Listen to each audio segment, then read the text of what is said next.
literally bearing it all today. I'm putting my heart on my sleeve. I'm about to expose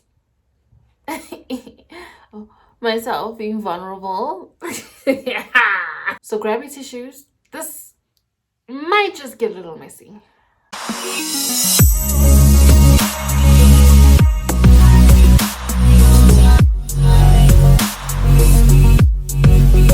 Welcome to my channel. If this is your first time, where have you been, child? I've been waiting for you. And if you are returning, hey, it's good to have you back. So, as you've probably seen on my thumbnail for this video, I'm about to just talk about the last 12 months of my life. Maybe, you know what, from like end of March 2020 up until today. And the reason why I wanted us to discuss today's topic is because I feel a lot of people are going through a similar thing, if not the same thing. And I'm hoping that me talking about my experience will help somebody feel better about their own experience, about their own journey. And also just to just share with you guys my journey. It's been, what is it? April, May, June, July, August. Yeah, it's been almost a year and a half, and it literally has taken me a year and a half to get to where I am today. And I am right now genuinely happy from the inside, and I don't want to even like I'm happy. I'm happy. I'm at peace, and I've rested. And this week for me was, I think, life-changing in the sense that I got rest. I got to take care of myself, my mind, my body, my health, to think, to plan, and just to do what makes me happy. And I got to do that.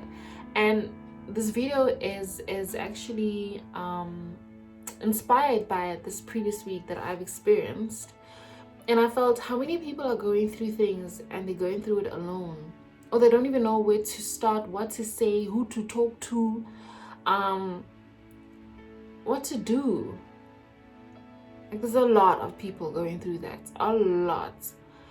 And I'm hoping that my video today will somehow help. Okay, let's get to it. To give you a little backstory, I'm in South Africa right now. I don't know from where you're watching, but I'm in South Africa. I live in South Africa. And in South Africa, we actually went into lockdown, hard lockdown, on the 27th of March 2020. It was a Friday, I remember very clearly. And nobody could go anywhere. There was curfew. There was shut down of a lot of stores and malls and businesses. We had to work from home if we were still working.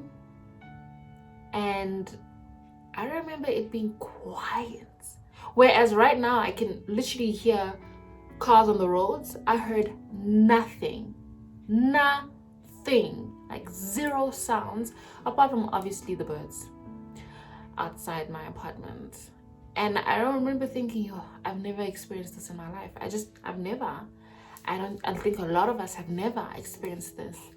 And it was new experience.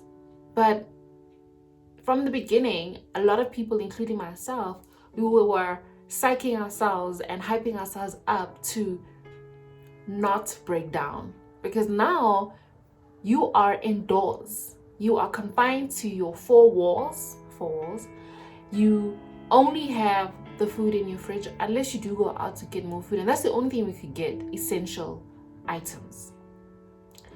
And I was hyped up in the beginning, like I was truly hyped up. I wanted to make the most of it. I'm indoors, I'm working from home, and I didn't want to essentially crash and burn, like, you know, be in my thoughts and all in my thoughts. And so I was keeping up a really good positive mind and thinking, and I just felt like I'm good. And I genuinely was good in the beginning. Like, I was not bothered or worried about what's going on. It was not a mess. I was not a mess. Whereas people from the beginning were feeling crappy, but I was good. I was good, you know, because I'm an introverted extrovert.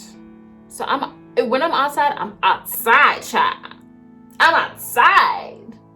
But when I'm indoors, I'm indoors. Hi! I'm indoors. So I was happy to be with myself by myself because I love my own company. Like, I love my own company and I can never get bored. Yeah, and then also I started this Instagram live chats where I'd have a guest every week, every Thursday, and we would chat up a storm for about 60 minutes. So I was coming up with great things to, you know, keep myself busy, but also entertaining other folk and also just sharing information on social media platforms. And exposing people to other people on my platform. It was called The Blue Couch Live Editions. I don't have them anymore because a girl is busy. I can't do that. And people are outside now. Things are open. But back then it wasn't. So it was easy to have this kind of platform or segment on my Instagram social media. Then I also got serious with the Blue Couch motivations, Monday motivations, which was actually cool as well. So generally, I was alright. I was good. I think things changed for me on the 13th of July. And specifically because the 13th of July, the lockdown restrictions had been loosened and people could go back to work. So I was at the office in the morning. I got a phone call from an uncle who then told me that my father passed away.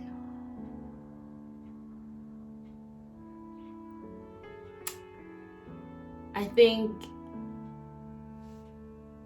in that moment, I died.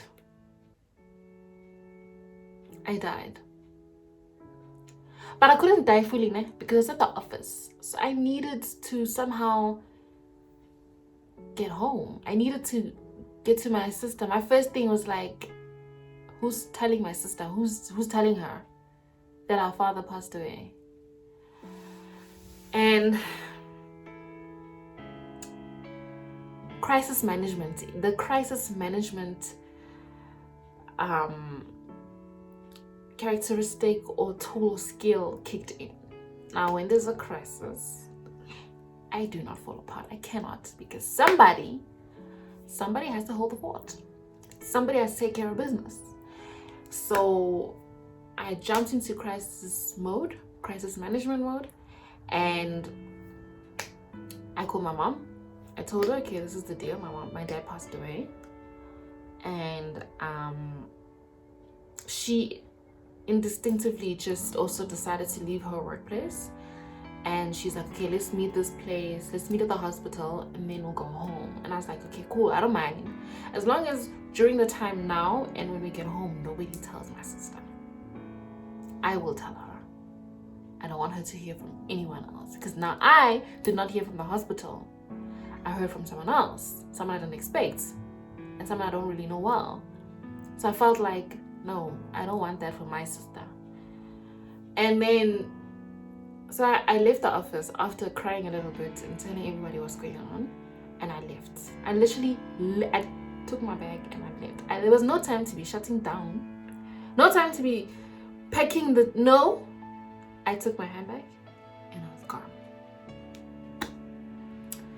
So I left and I get to the hospital. My mom was also meeting me there. We then take my dad's belongings and we left. Mind you, this is during COVID. Can't see the body, can't even go to identify the body, not allowed inside the wards. And my dad passed away 2 weeks after he was admitted. A week after he was admitted, he was ventilated. A week after ventilation, he passed away. So during that 2 weeks, I could not even see him. Even the day he was admitted, I left the office, went to the hospital, fetched the keys. So, okay, there's just a lot of things that happened. Even that before, I didn't see him. I didn't get to see him. We didn't get to visit. We were not even allowed. When I went to go take his belongings from his house to the hospital, I wasn't even allowed to go and say hi. So the last time I saw my dad was April. Or just, yeah, April. It was April. And this is now July. So a lot of things are running in my head at this point. But they're also taking the back burner because they're taking the back seat because right now I need to get to my sister. That was my biggest thing that I needed to do. So I got home and I told my sister, well, that went down the way it was supposed to went down. But I was satisfied that I got to tell her, I got to break the news to her. And I wanted to make sure that it was a comfortable situation for her so that if she needed to break down, she can do it. But I didn't have the time to break down. Things had got to be done. I then get a call from my cousin. Let's meet up at my dad's house. Okay. But I remember feeling like my whole world was turned upside down. I remember feeling like someone literally like took their hand, pierced through my body and took a big chunk of my heart out. And there was nothing I could do about it. I was just not in control. And I couldn't do anything about it. Couldn't bring him back to the dead. I couldn't, talk to him one last time. Nothing. So literally, I felt the world had come to an end. So I think my world changed from that moment. My world changed. I've lost family members, but to lose a parent, especially someone who was your go-to, your buddy, your best friend, someone, if you had something, he was the first person I would share it with. So, and he would make jokes about some things, and we just had a really good relationship. So to have lost him, especially to COVID, after him being sick for so long and surviving, and then only to pass away due to COVID, I was mad. I was pissed. I was so pissed. So even feeling all those feelings and emotions, I still had to get things done, and I did. Within 5 days of my dad's passing, we buried him. And then a week later was my 30th birthday. Oh, guys, try celebrating your birthday a week and a half after losing your parents, your father or your mother, your parent. And then just when I thought things couldn't get worse, I had COVID. So immediately after the funeral, I had to go test. And I tested positive for COVID. I tell you, nothing could have prepared me, Shem, for July last year. Not a damn thing. And I remember feeling like I'm going downhill. When you I don't know if you felt this, but like if you're in roller skates and you're going downhill and you feel like you're losing control, or even if you're driving and you're going really fast and around the corner and you feel like your car's losing control, you can't control, like the exact same feeling is what I felt. And I just felt like I'm losing my mind. I'm losing my mind. I'm alone. Now being in lockdown, quarantine, being indoors, not being able to go anywhere, now it was completely different to in the beginning of the hard lockdown. Completely different, because now I am forced to confront these feelings. Now I'm forced to talk about it to me or someone else. I'm forced to deal and heal. And I was like, no, why am I forced to do these things? I never created the virus. My dad was alive. Had it not been for the virus, he would still be alive. Why? I was mad though. I was mad, I was sad, I was angry, I was hurting, I was all sorts of emotions. And I remember thinking, but when I leave this quarantine and I'm done, I have to go back to work. I have to function as a normal human being, but I'm going through the most right now. Hey, I know I was mad. I was hurting. Oh, guys. And I felt like I was alone. You know, when you go through that kind of pain, it doesn't come to you that other people are losing family members. It doesn't come to you that other people are losing things, jobs, other people are losing. That pain you're going through blinds you from the truth that you actually aren't alone. Like, there are people experiencing the same thing, death in their families. But you can't feel it because that pain is too great. It's too great at that time for you to be thinking about other people. No. You're thinking about yourself. You're going through pain. The last thing you're thinking about is anybody else. And I don't blame people for going through that and feeling those emotions. I really do not blame anybody. I really don't. Because the pain, guys, that hurts. It's something else. It's literally something out of this world. There's nobody and nothing that can prepare you for that kind of feeling. And that's why I kept telling, this is not something that I would wish on my worst enemy if I had a worst enemy. No. Because it's not nice, man. It's not good at all. Because then after losing a person, now you need to deal with having to deal with that pain. Now you need to have to deal with healing. And it's not something that you anticipated. Not at all. It is then from that time where I was no longer happy. I was no longer feeling the peace that I'm feeling now. I was not feeling it. I was not feeling peace. I was not feeling joy. Even if it was joy, even if I was happy, I was happy only for that moment. I was no longer happy. I was happy for that moment and only for that reason. And then the next day, it's a new day. I'm back to being sad. I'm back to being hurt. I'm back to being whatever else. And I do remember speaking to somebody about it, but I'm also not not that I'm not big on therapy. And look, if you need therapy and to speak to a therapist, psychologist, doesn't matter what it is, speak to that person. It will probably do you some good. I just never felt like I wanted to speak to someone, but also was like, I have God. I should be speaking to him.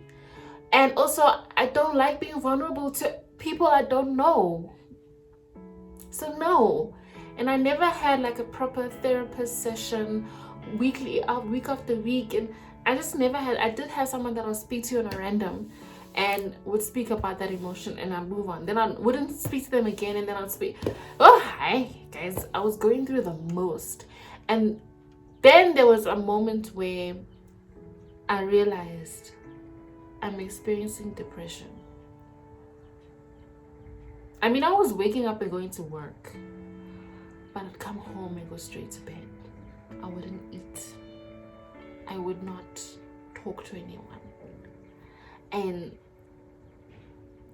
I was just in a really dark place. Nobody would know because I would post happy pictures. What? On social media, I was happy. Ka-ting!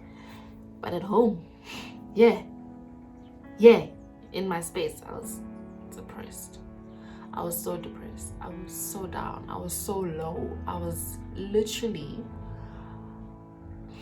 at my lowest. And I just didn't want to talk to anybody about it. I wanted to feel that loneliness. I wanted to feel that depression. I wanted to sulk for as long as I wanted and needed to sulk. I wanted to be in that state. Why would you want to be in that state? For me, that was my problem. Why did I want to feel that feeling? That feeling gave me comfort. That feeling gave me comfort. And because it was comfortable, I stayed in that state of mind. Now, the issue is that it's very dangerous. You could be locked into those feelings, so much so that you no longer feel joy. You no longer want to be happy. You no longer see good. I was treating people badly. I was being mean. I was bad person, essentially. And I'm not a bad person, but I was acting like I was a bad person. All because I was feeling what I was feeling. And I didn't intentionally want to make people feel what I was feeling, but I did. I made them feel bad because I was feeling bad. And even though I didn't mean for it to happen, I was doing it. So that essentially that just didn't make me a nice person. And I think it wasn't even around December. It was this year where I realized, damn, I gotta make a few changes. I gotta do something different. I've gotta change because it was just not an healthy environment that I was creating for myself. And in my mind, also, I was just not healthy anymore because all I was thinking about is negativity, is bad. I was just grumpy. And I do know that I'm not there anymore. So what I did to move away from that is I focused more on my relationship with God.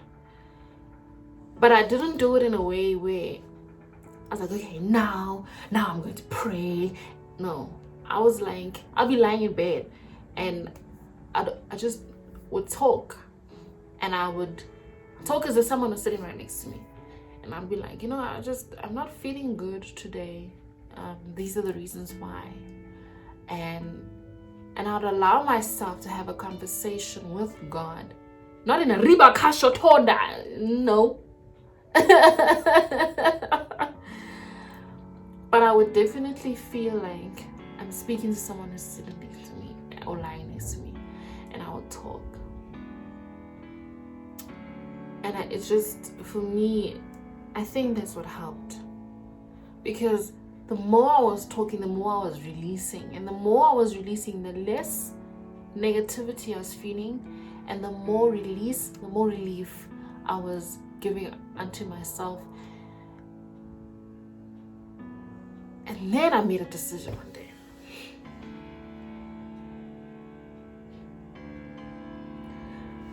I remember this decision because I remember thinking to myself, I'm a happy person.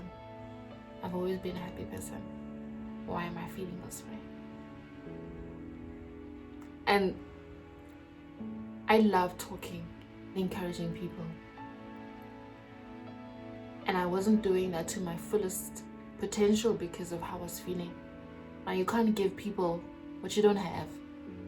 So I was like, no, I want to give people this. So in order to give people this, I need to be better. I need to be that. So I made a decision this year. I gotta stretch my legs, child. Oh. So by changing that state of mind and deciding, you know what, I'm gonna do better, I'm gonna be better, I then found myself making intentional decisions to do better, to be better. So I would intentionally decide, I'm going to go for a coffee break. I'm going to take my lunch break, not at my desk. I'm going to take it at the canteen area. I'm going to be slow to respond and quick to listen. And when I respond, I'm going to do so respectfully. I'm going to buy myself this bag. It makes me happy. I'm going to save because I want to do this. So I was intentional with every single thing. And I decided, okay, I'm going to do this and I'm going to do that. And I found that every time I did it, I felt a little bit of a victory. Yeah. And I would do something and accomplish it and I'll feel a little, I won. And then I'll do something else and be like, I made it. Those little victories, those little wins,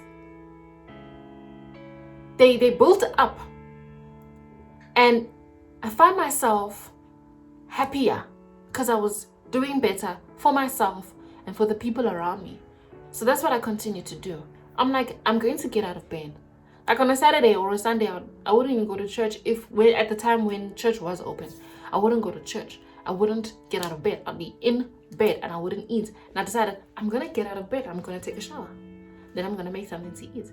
Even if I make something to eat and sit on the couch, it's fine. I got out of bed. And the more I did that, the more my brain, or I tricked my brain into thinking, these are good things. Keep doing these good things. And every time you keep doing them, you're going to feel better. And so far, I felt better. So, I got to a point this year where I was like, I have to be better, but to be better, I need to do better. And that's what I did. So, yes, I did lose my mind a tad. And I experienced depression. I've never been someone to say, I feel depressed. Never, ever. I'm a bubbly, vivacious, lively person. So to have felt that, I was like, I must have hit rock bottom. And you know when people say, once you've hit rock bottom, the only way is up after that. Like, how much more bottom are you going to go? You can't. The only way is back up. So that's exactly what I then did. I went back up. I embraced. I forgave. You know, I was so angry at people because people didn't support me the way I expected them to support me, in the way I felt I would support them if something like this happened to them. So I forgave them. I had to forgive them in order to move forward and continue to have them in my life. I forgave them, but I also then forgave myself because I felt like I failed my dad. I failed him. I didn't keep him alive. I don't know how I'm supposed to keep someone else alive, but I felt as though I had failed him. I couldn't keep him alive, and I wasn't there for him in his last moments. I couldn't be there for him in his last moments. We were prohibited from visiting because of COVID. So I had to forgive myself that I couldn't be there to say goodbye. I never got the chance to say goodbye, guys. Never. And that hurts. It hurts. It still hurts. But it hurts less than it did before. And I had to forgive myself for all of these things. And the moment I forgave myself is the moment I could move forward and find peace. So if you're out there, and now today I'm feeling better. I'm feeling like, obviously I haven't gotten over my father's passing. You never get over that, but you just learn to live with the pain. So now I have moments where when I think about my dad, even though I miss him a lot, I'm smiling because I know that he is in a better place. He's no longer hurting.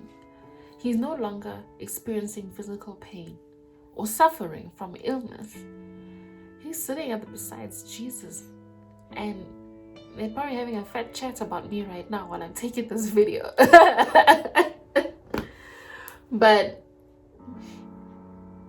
I feel like I've released so much burdening pain that I'm finally able to live my life and be happy. And to have reached this point, guys, it's a great achievement. I'm very proud of myself. Now, at this point, I would like to encourage somebody watching this. Sweetheart, even though the pain of losing someone that you love, especially during this period we're in, the COVID pandemic, it really and truly does get better. Obviously, You will never get over losing the person, but you most certainly will be able to function. You'll get to a point where you can live. Even if it means living without them, you'll be able to live. Because at the end of the day, you are still alive. You are still here. And don't you think that the person that has left you would want you to continue living, even though it means living without them? I believe my dad wouldn't want me to sit around sulking. I believe that he wouldn't want me to sit around crying every single night, as painful as it is. I do think that he would want me to be happy, that he would want me to experience life and continue to live, because I am young. I'm 31. So, and he passed away at 62. So I feel like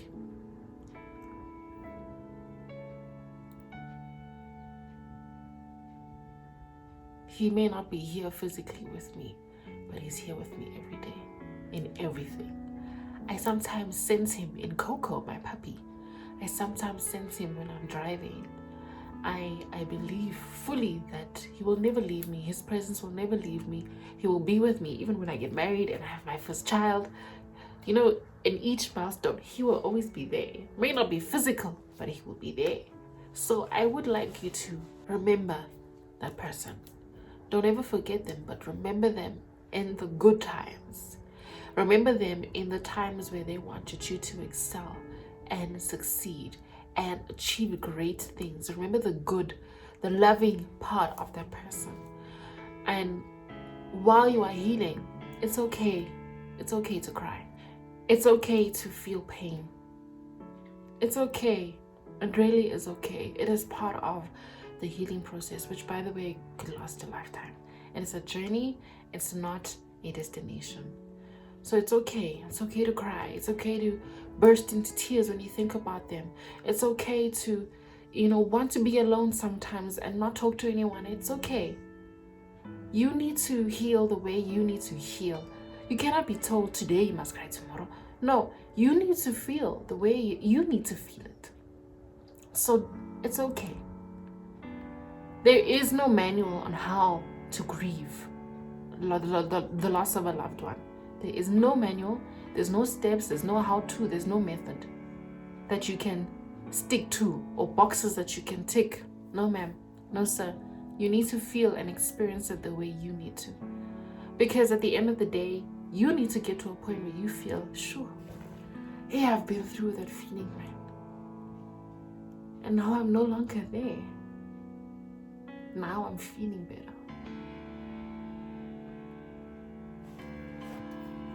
So, if I had to tell my 2020 July self something from the future, I'd be like, girl, let it happen. Just let it happen. Because you will get to a point where you are feeling joy. Joy from the inside. It will happen for you. Just be patient. It took a year and a month to feel this way. And I don't regret anything that has happened during that time. I don't. I'm grateful for everything. I am really, truly grateful. So, this is the most vulnerable I've been on social media. And I really, really hope that this video touches you in a way that it helps you in your journey of healing. And I really hope that God be your strength, you and your family. To those who have experienced heartache the way I've experienced it, I am so sorry. I really hope that the Holy Spirit be your guide and your strength now and during the period. And may you find peace. May you find peace. that surpassing peace that cannot be given to you by this world but only by God. All right, thank you so much for watching. I will see you in the next video, but I really hope that you've enjoyed this one and that you're looking forward to the next one. All right, stay safe and take care of yourselves.